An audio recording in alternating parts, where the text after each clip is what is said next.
Voilà. Oui, c'est mignon. Ça, c'est Josette. C'est pas alors dès qu'elle a ça dans la bouche, c'est parce qu'elle devient quelqu'un d'autre, quoi. Et ça, c'est formidable.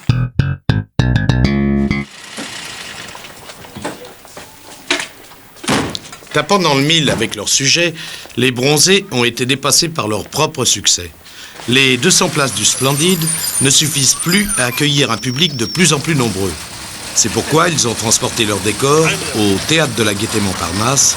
Et pour eux, c'est une grande première.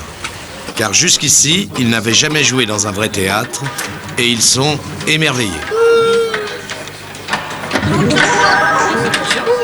Les gens, en fait, par rapport au Splendide, ils sont très étonnés d'avoir à faire la queue, tu vois, pour venir réserver, prendre des billets et de revenir après.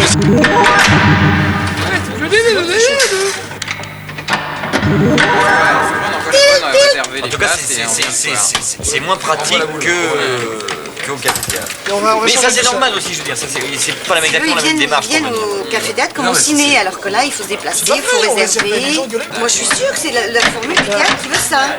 C'est la structure, comment on appelle ça, la bureaucratie. C'est la bureaucratie. Alors, expliquez-moi pourquoi vous avez quitté le Splendide pour venir à la Gaîté-Montparnasse. Parce qu'on refusait du monde tous les soirs au Splendide. Et que ça nous fendait le cœur. Nous fendait le corps. Et on s'est dit, il y a 400 places ici. On a cherché un endroit avec 400 places. Et puis, une question de taille de salle. Il y aurait eu le Café de la Gare, on serait sans doute allé au Café de la Gare. Et puis en plus, c'est bizarre quand on a joué pendant 5 ans chez soi, où on connaît la scène par cœur, où on connaît l'endroit, où on arrive comme chez nous, d'arriver à un endroit qui n'est pas chez nous et avec tous les inconvénients que ça comporte. Mais si ce n'est que sur la scène, on se sent très bien. Allô? Allô, détresse amitié? Allô, détresse amitié? Je suis au bout du rouleau.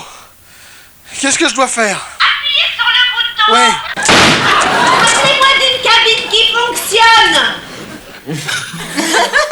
Excellent.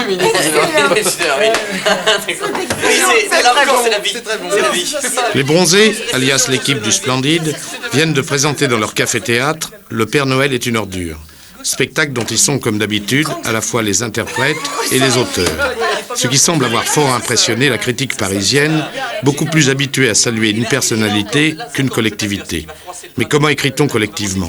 Ici, pas de machine à écrire.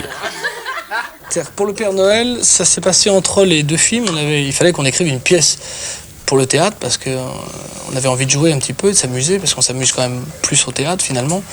Alors on était parti sur un thème, c'était des rats. On aurait joué tous des personnages de rats avec un pauvre béret et une queue. Et on avait trouvé pas mal de choses assez rigolotes sur les rats. Et puis on est arrivé à un cul-de-sac, on n'arrivait pas bien à trouver une pièce intéressante. Et puis alors après, on a eu une séance d'une grossièreté noire où on s'est défoulé, comme ça. Et puis est sorti de ça le thème d'une nuit de Noël dans la détresse, quoi. Et après, on s'est branché sur une nuit de Noël à SOS Détresse, quoi. Détresse Amitié, quoi, qui est un organisme où on peut téléphoner quand on veut du secours. Ah Thérèse, bonsoir. Excusez-moi, je suis absolument en retard. Les enfants m'ont retenu. J'ai pas pu me libérer aussi vite que j'aurais voulu. Ça durait. Il est à l'été, il n'y a pas moyen de s'en sortir. En plus, j'étais obligé de porter un colis à un couple de vieux. J'ai pas trouvé de taxi pour revenir, excusez-moi. Et puis vous avez encore fait une bêtise, Pierre. Votre beau manteau, Pierre, qu'en avez-vous fait? Eh ben oui. Mais c'est Noël, Thérèse, je l'ai partagé avec un malheureux. Vous savez, j'ai pas besoin d'un manteau entier, Thérèse, c'est réversible. Alors un coup à gauche, hop, un coup à droite, et puis voilà.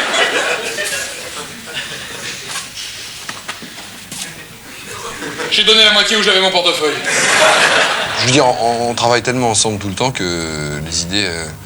on peut pas dire on part en vacances où on se voit pas pendant 3 mois et puis quand on revient on a chacun une idée.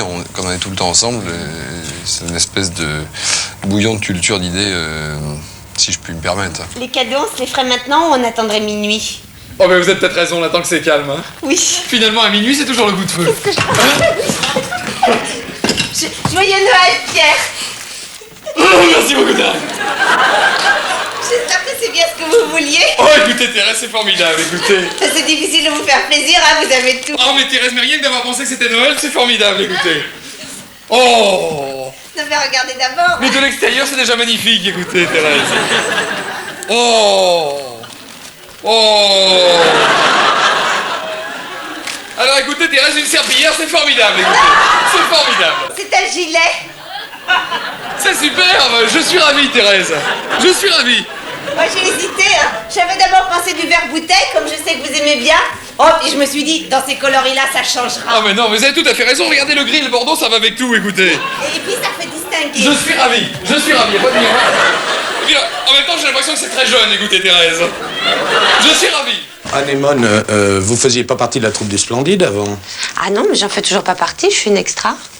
Bon, vous êtes stagiaire? Comment ça se fait? Non, je suis extra. Mais ça se fait que Balasco prépare son film, alors ils avaient besoin d'une remplaçante. Et comme je faisais partie, on a un café-théâtre qui s'appelait La Veuve Pichard, café-théâtre concurrent et néanmoins ami, qui a disparu depuis, paix à son âme, et que nous sommes d'une espèce de grande famille, ils m'ont demandé voilà, de venir remplacer Josiane. Vous aimez les animaux, Thérèse? Ah, ça, je les adore. Oui, et la danse? Vous aimez la danse? J'étais très douée étant petite. Alors tenez, Thérèse. Thérèse, il arrive par la porte. Il arrive de mes soirs. Mais qu'est-ce que c'est que ce déménagement? Mais j'ai pris toutes mes affaires, j'ai rien laissé du tout. Bon, alors ça t'a drôlement bien fait, je te donne les clés de la maison. Non, Thérèse, non, tu peux pas sortir d'ici. Il m'attend dehors avec un gourdin, ce con. Mais qu'est-ce qui vous attend, mademoiselle? C'est Félix. D'abord, quand on écrit une pièce, on ne sait pas qui va jouer quel rôle souvent. C'est pas distribué à l'avance, et puis on n'écrit pas chacun pour soi parce que c'est rare qu'on y arrive. On écrit généralement mieux pour les autres, on a plus des images de l'autre jouant que de soi directement. Eh ben voilà, eh ben ça c'est tout la sécu, ça. Il vous donne un numéro, ça arrive même pas dans les cases. Regardez. Mais évidemment, c'est pour la date de naissance, là. Ah non, la date de naissance, j'ai déjà vu là. Oui, mais là, c'est pour votre nom. Vous voyez, vous avez une ligne de retard sur tout, alors refaites-le. Mais c'est une pauvre chose, c'est une pauvre victime.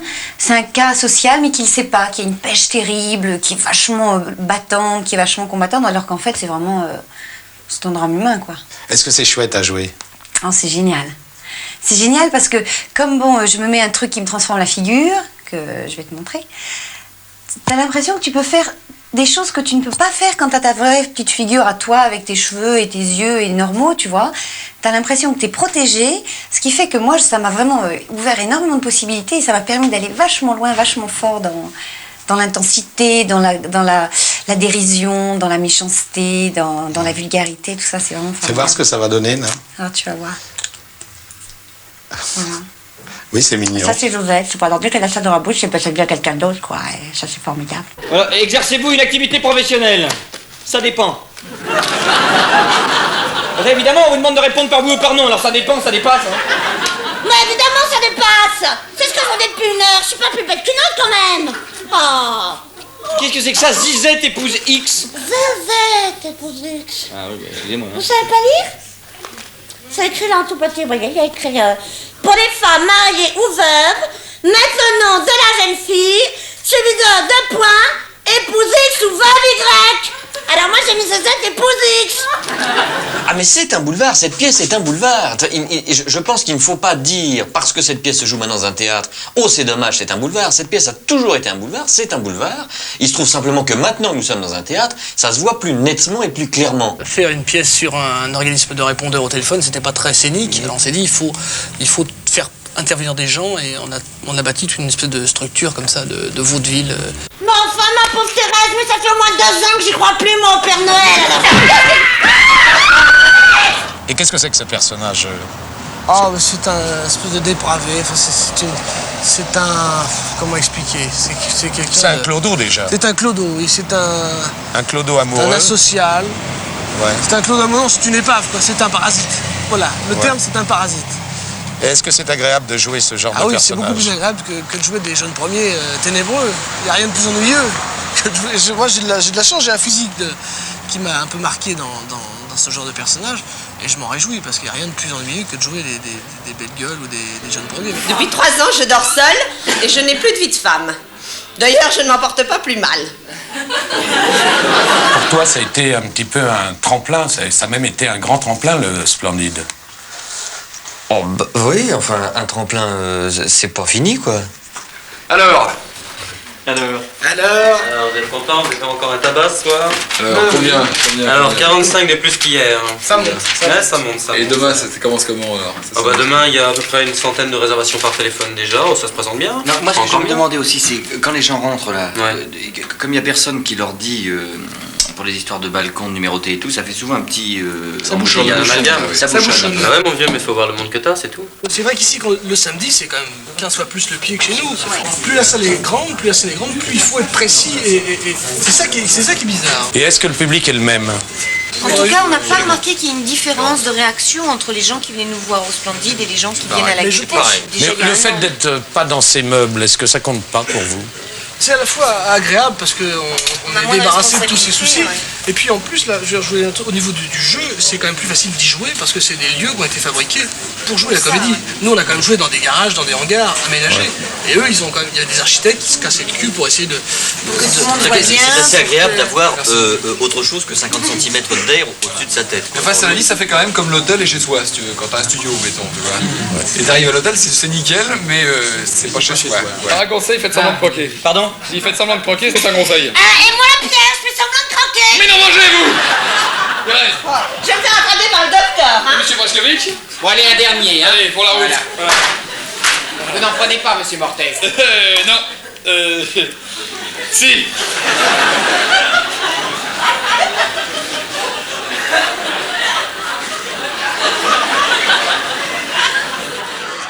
C'est pas forcément...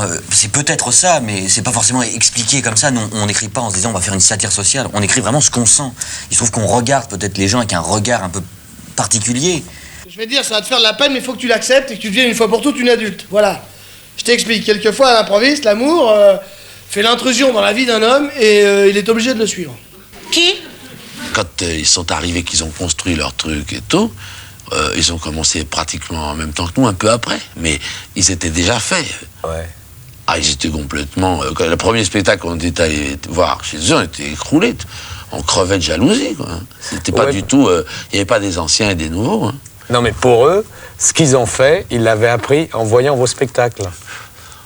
Non, ils avaient simplement appris qu'on avait le droit de faire comme ça. Et on a été enthousiasmés. C'est ça qu'on veut faire. C'est ça qu'on a envie de faire. Et puis 4 ans après, il se trouve que quand on avait monté un spectacle, ils étaient venus nous voir, qui nous ont dit c'est bien, ça nous plaît, c'est un peu dans le même genre. C'est eux qui nous ont quelque part donné l'idée de construire un théâtre. Bouteille, c'est devenu presque un patron pour vous. C'est un pionnier, quoi. Oui. En tout cas, c'est un pionnier. Jamais on n'aurait fait ce qu'on a fait s'il ne l'avait pas fait. Non, bon, voilà, j'en ai assez de faire du mal aux gens, je vais pas faire de chichi. Je t'aime pas, c'est Chouchou que j'aime. T'es content, toi? Oh, c'est une blague, hein? Parce que je te le dis, t'es bouché. Démerdez-vous.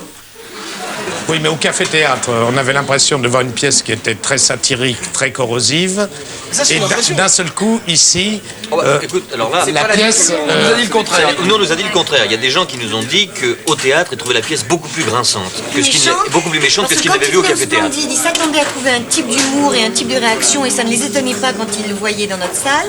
Alors qu'ici, il y a un recul, comme il y a vraiment la structure du théâtre, il y a des choses plus... Les intentions deviennent beaucoup plus claires. Des grossièretés ou des choses qui sont en décalage comme ça. Au café-théâtre, tu dis... c'est normal. Oui, merde, tu t'en fous. Les gens ne sont pas choqués. Félix, je crois que vous avez fait suffisamment de mal pour ce soir. Oh, ben ça, t'as drôlement raison, Thérèse. Il faut l'écraser comme une punaise. Ce Père Noël, c'est une ordure.